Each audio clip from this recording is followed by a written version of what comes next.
So let me begin by saying that we're here tonight to address a proposal that was submitted by one of our community residents. I'm going to ask him to stand, Mr. Peter Soros. Please stand.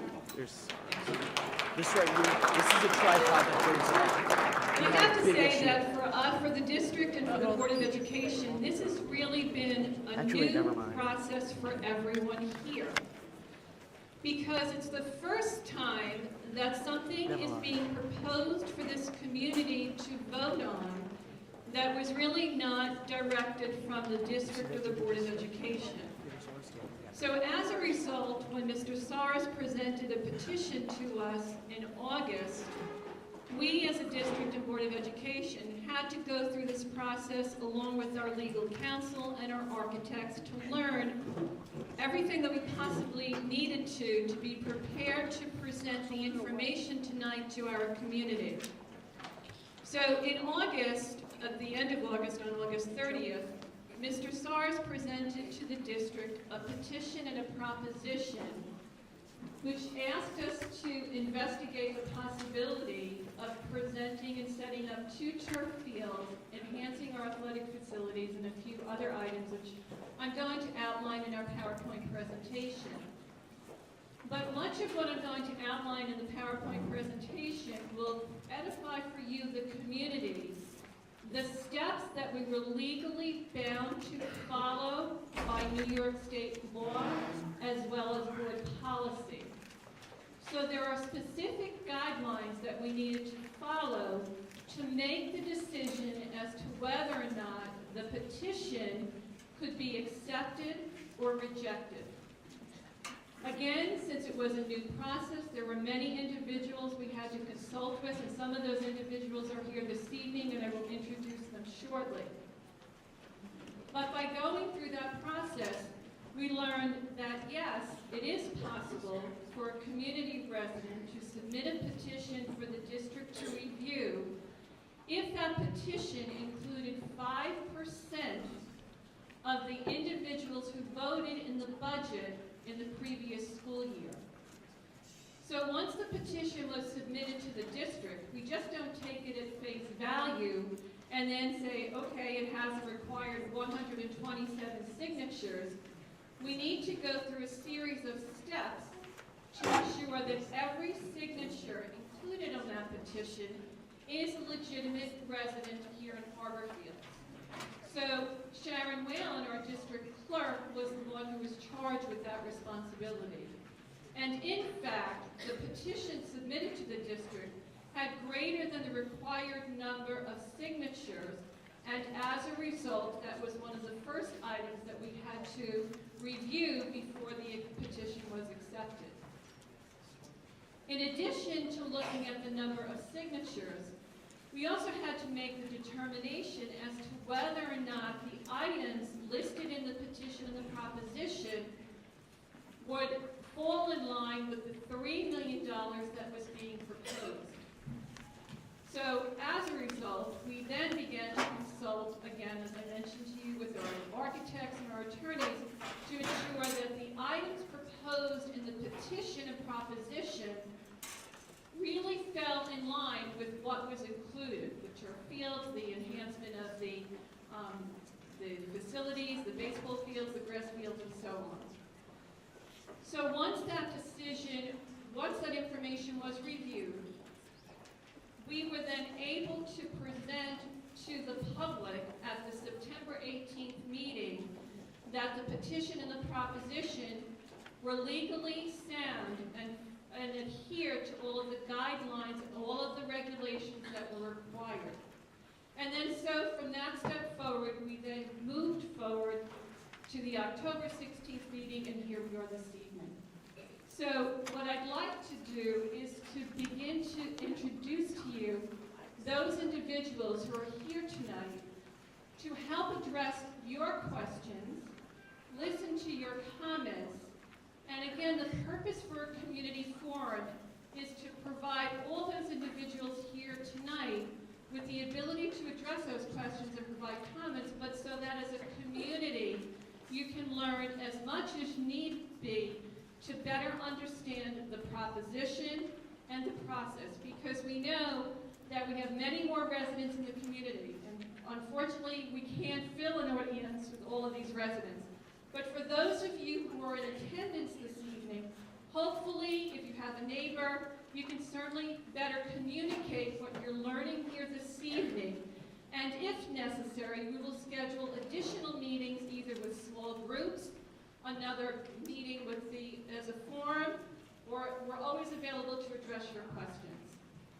So I think I'd like to begin by introducing our legal counsel here this evening, Chris Mistecki from Garcia. Chris, yeah. Thank you. John Sheehan from Garcia. And William Jackson from Delafield. He's our bond attorney. Chris and John, thank you. Chris and John are our district's attorney. We work with them on a day-to-day basis. And Bill Jackson provides the guidance relative to our bond proposition. At this table here, I'd like to introduce Dr. Jack Efton. He's our district's physician. I'd like Fred Sieva, our district architect from BBS, and also Joe Reddick from BBS. So thank you. Okay. So, what I'd like to do is to briefly go through the PowerPoint. Again, some of the points that I've just indicated to you are referenced in the PowerPoint. As a point of information, the PowerPoint will be posted to the district's website tomorrow. So again, you'll have the ability to access the PowerPoint. Once the community forum concludes, it is our hope to collect all of the questions that are being presented tonight, hopefully most of them, and then on our district website also have a question and answer, frequently asked questions that were presented this evening. Again, for the benefit of those individuals who were not able to attend this evening's forum. Okay, so this is where we actually begin. Again, we have a board policy, and education law was established in 2008 that specifies a community may present a petition to the board for certain specific purposes, and those purposes are generally related to capital projects or transportation.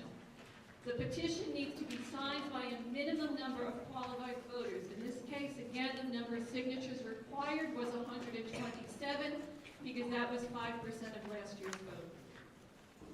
So the turf fields and athletic facilities bond proposition petition, again, was initiated by a community resident, was submitted to the board at the August 30th meeting. The petition was signed by 214 residents, and those residents' signatures and residents' addresses were verified by the district. The timeline began once we received that petition. Within 20 days, the board needed to review that petition, the proposition. Again, we did not work in isolation. We worked with this administrative team we have in place. And we reviewed all of the elements included in the proposition, and based upon education law, you either have the option to reject or accept. The bond proposition was carefully reviewed, and the determination was made that it was in compliance with state laws and board policy. As a result, the turf fields and athletic facilities bond proposition was accepted by the Board of Education, because it was based on our attorney's guidance, the information we received from the architects, and it was in compliance with New York State regulations. Therefore, on September 18th, we included a resolution in the board agenda accepting the petition. The petition, as specified and is outlined in the resolution, which can also be accessed on our website, specifies for the installation of a synthetic turf field to replace the grass football field, all at Harbor Fields High School, installation of a new turf field adjacent to the tennis courts at Harbor Fields High School, upgrade to the grass fields and baseball fields at the high school, enhanced accessibility to the fields for the physically challenged, as well as replacing asbestos tiles in the corridors at Harbor Fields High School. Before I go on to the next slide, I need to state that the high school do not present a safety issue under any circumstances. This is an annual maintenance by the district. Excuse me, my voice is cracking, I'm sorry. It's an annual maintenance by the district. It's something that we go through on an annual basis, so it does not present a health hazard. I want to make that very clear. These are the estimated costs. I know there was a Newsday article today, and I know the news reporter is here. These costs are estimated. Again, they all still need to be determined once the project, if it is approved and if it is finalized, then we really begin to fine-tune these figures. But as you can see, the one turf field is about 1.3 million. The second turf field is about 1.1. The upgrade to the grass field is about 300. The upgrade to the baseball field is about 90. The accessibility is about 36, and the asbestos tile is about 130. When you add that all up, it comes to approximately $3 million, a little bit under. So what does it actually cost the district, the actual taxpayer, homeowner in the community? We are proposing a 15-year bond. That means that $3 million will be paid through a bond, if approved, over a 15-year period. When you look at the annual cost to the district's budget, it will result in approximately $260,000 annually into the budget. It is expected that we will receive approximately $65,000. So when you look at the 260 and you receive about $65,000, the annual impact to the budget and to the taxpayer levy would be about $195,000.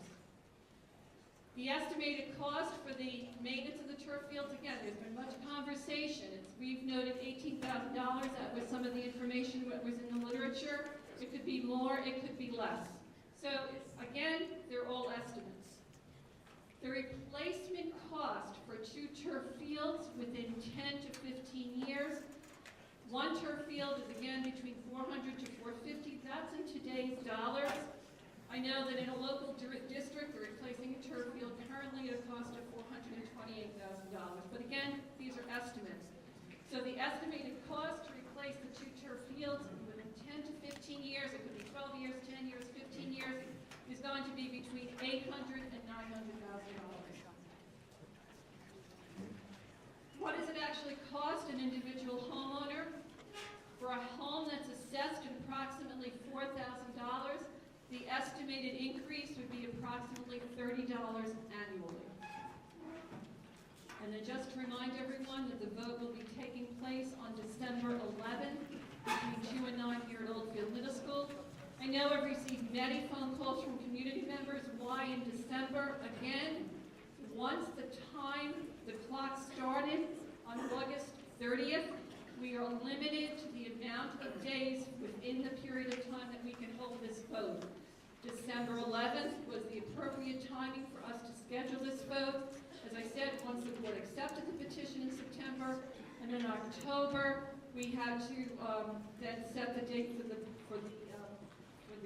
vote. We were only limited with a certain period of time, and therefore the date for the vote had to be scheduled for December 11th. So, at this point in time, I'm going to turn it over to Dr. McDonough. He's our president of our Board of Education, and then we will certainly address your questions. Thank you. Good evening. Thank you to everybody for coming out this evening. I just wanted to go over a few of the house rules for the way that the forum is going to run this evening. In terms of time allocation, before we have our regularly scheduled public meeting, we've allocated approximately an hour and a half of time for the public forum.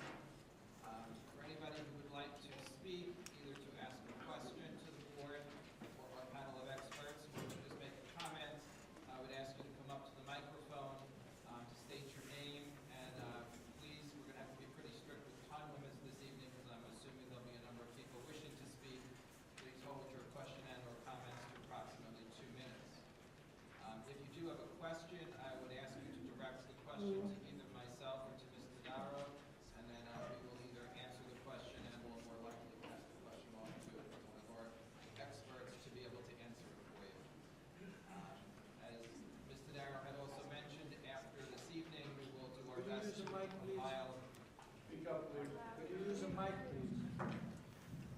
do our best to, in a timely fashion, compile a summary of the questions and answers and post them on the website.